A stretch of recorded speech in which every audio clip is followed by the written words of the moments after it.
there were two things that we often would coach people through or use as a coaching tool. One of them was life happens for you, not to you. Mm-hmm. And the other one, which has really become the through line for me, is that we only control how we show up. Yep. Right. And I used to carry, it's an interesting story. I used to carry this coin in my pocket, a challenge coin that says Memento Mori on one side, which is remember death. And on the other side, it says, remember that you could leave this life right now, and use that to dictate how you choose to behave. Yeah. Mm-hmm. So I used to carry that coin. Interesting enough, my wife now carries it. And I had that coin in my pocket, and I pulled it out, and I was just kind of fondling it. And those two phrases came to my mind, that life happens for you and not to you, and that we only control how we show up. And as loudly as you could hear something without it being audible, in my brain, I heard, do you really believe all that shit you tell people? Yeah. Wow. Yeah, that's like the and it was ultimate challenge. Yeah. Right there. Yeah, it was like somebody had just held a mirror up in front of me and said, okay, all right, tough guy. If you believe like, it, prove it. Yeah. Yeah. If you believe it, if you really believe it, then how do you live it? Got to accept it. Yeah. Yeah. So, in that moment, I was like, okay, what do I know? I know that she's in surgery. I know that she's had a stroke. I don't know anything else. So at this point, what can I control? I can control whether I panic, whether I create false stories in my mind. I can control. So I'm not going to do that. I'm not going to panic. I'm not going to, what can I do? I can trust the surgeon. I can pray. I can be strong for my kids no matter what happens. And so that's what I did. I went to work just sort of steeling myself and getting myself into a place where I would really, really sort of slow everything down and be mindful of how I was showing up, because that was the only thing in this moment I could control. And probably within about 30 minutes, a good friend of mine and my oldest son showed up, asked how I was doing, obviously, what's going on, how's mom, what's happening. Yeah, of course. Brought me some food, and then the midwife and her assistant showed up, and they let me know that, like, hey, we've got a cooler on your porch, moms are bringing milk, your oldest kids have been instructed in how to handle things and what to do. And one of the other midwives was at my house to make sure that dinner was getting ready, like all the things, like just to let me know, like, hey, your other family is good, like the rest of your family is good. Yeah.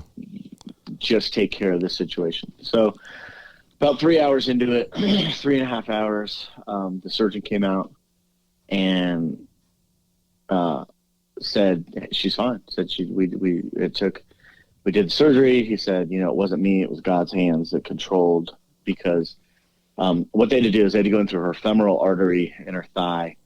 Whoa. They had to go up through her veins, arteries, into her, where the dissection was located, which we found out later was essentially like right behind her right cheekbone. So it's kind of, if you can just kind of imagine or visualize this catheter about the size of a hair going into her artery and then traveling through her body, which I found it was only about 18 to 24 inches. It seems a lot longer, but it's not. It goes in, and it took him 5 attempts to reach and then dislodge the initial clot. Okay. Wow. He said that she had the arteries of an 80-year-old. Like, just, they were loopy and they were bendy and they weren't like, they were just fragile. So he had a really hard time getting the catheter to her artery. And then they did a secondary CT scan to make sure they got everything. And they located four additional clots in her brain. So he went in cleared those out, which sort of, for me, hindsight being 2020, I was like, so that's kind of probably where the headaches were coming. Like she was like that symptom. We never got to the root cause. And so, the upside was, he said she had no deficits. And I said, well, what does that mean? And he said, neurologically, she's 100%. Wow. And I was like, what do you mean? Like, that's impossible. And he said, yeah, it is. Like, he's like, I've never seen it. He goes, I don't know what to tell you. She didn't lose dexterity, like in her, I mean, like even temporarily? Bro, like it just... Like, it's insane. Wow. So, no, she didn't. She didn't lose dexterity. She didn't speak. She could speak, but she didn't. She was in shock. Sure. For probably, but like she went home 36 hours after being admitted. Wow. And so, like, you know, people talk about like how I handle the situation. I'm like, you have no clue what like resilience, and like she said, I have to get home to my baby, because they wouldn't let her breastfeed. They wouldn't let the baby, you know, and this was way pre-COVID, any of that. There's just like, you don't need the child to be here. And her neurologist was like, you're going to need to stop breastfeeding because they're going to put you on a blood thinner. And she was like, you're going to need to find a different blood thinner because I'm not going to stop breastfeeding. Right. It's just how we live our life. Like, it wasn't an option for her. Yeah. But so, isn't that amazing that like your community that you live around has like the same thoughts as you on what you can control, you know, and they take it upon themselves to give breastfeed for her and stuff. So it's awesome. just like, does that come from being like your coaching?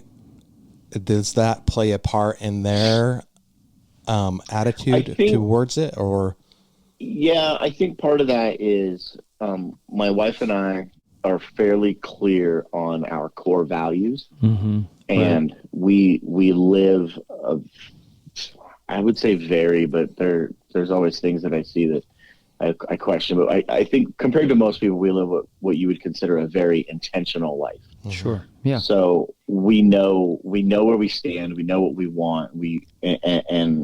And a lot of that comes from living heart-centered and like loving other people.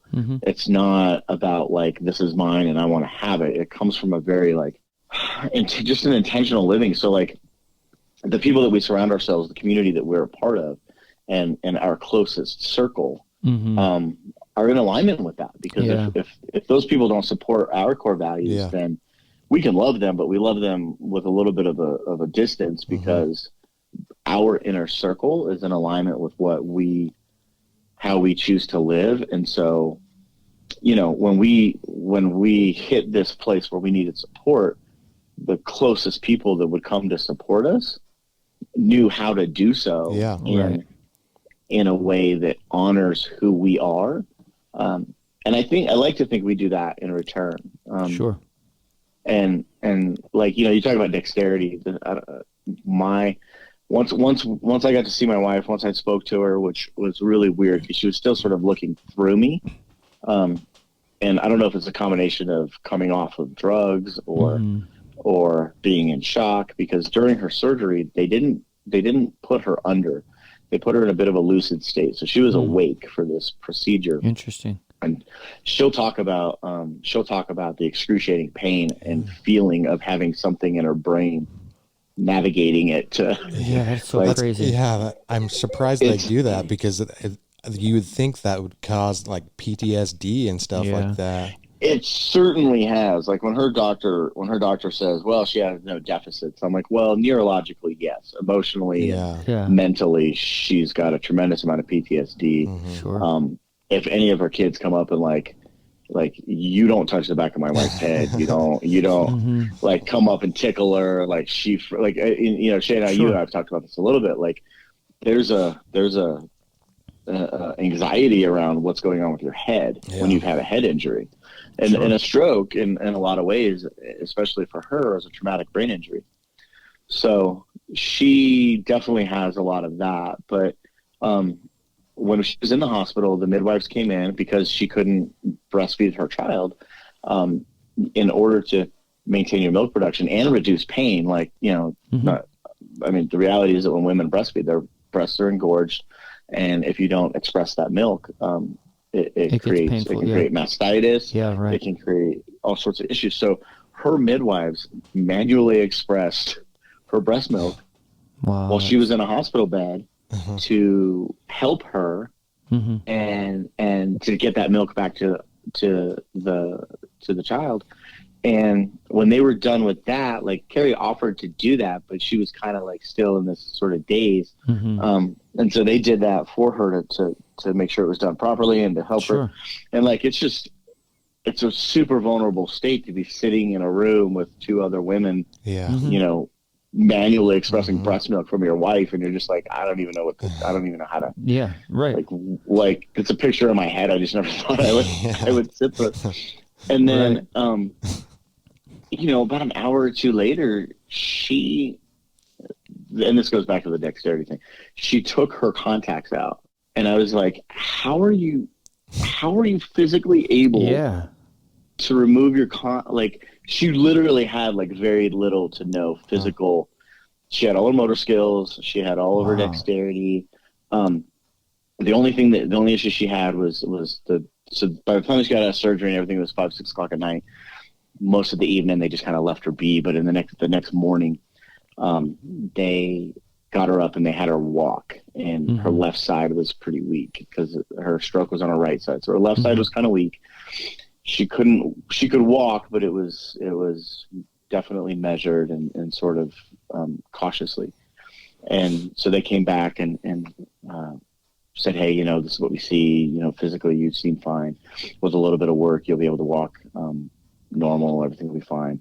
And we asked, how long does she need to be here if that's the case? And they said, once we see you walk, from A to B, we'll send you home. Yeah.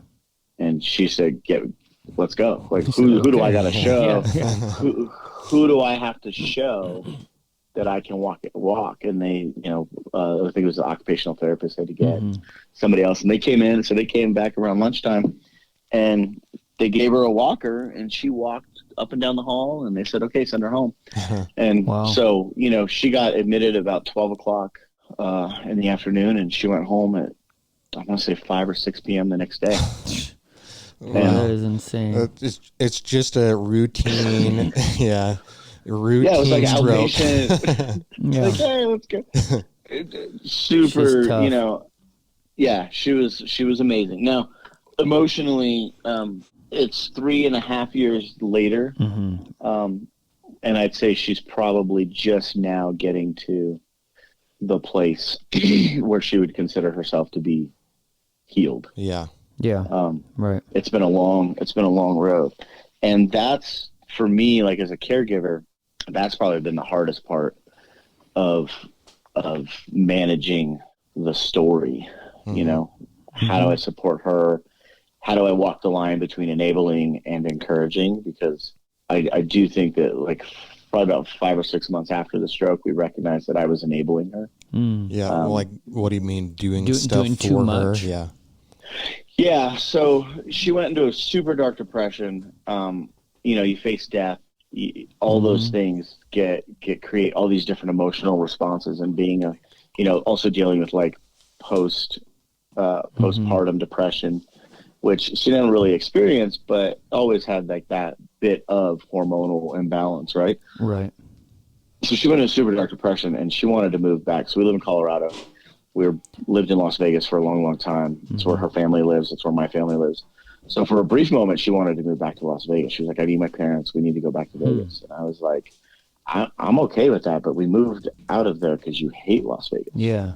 And you found the community that you found in Colorado. Yeah. I mean, it was like, are you sure that's what you want to do? And she was like, all she kept saying was, I need my parents. And I said, okay. So I called her parents and I said, I'm flying the two of you up here and you'll stay here until she's good. And if that means I got to fly you back and forth every 2 weeks, then that's what we'll do. Sure. And so I said, before we pack up and move, how about I bring your parents here and we try that for a while? And she said, okay. So we did that. And literally, yeah. So I took over laundry, I took over cooking, I took over daycare, I took over. We're fortunate enough that we work from home. Yeah. And that I was able to call our team and say, you guys are on your own for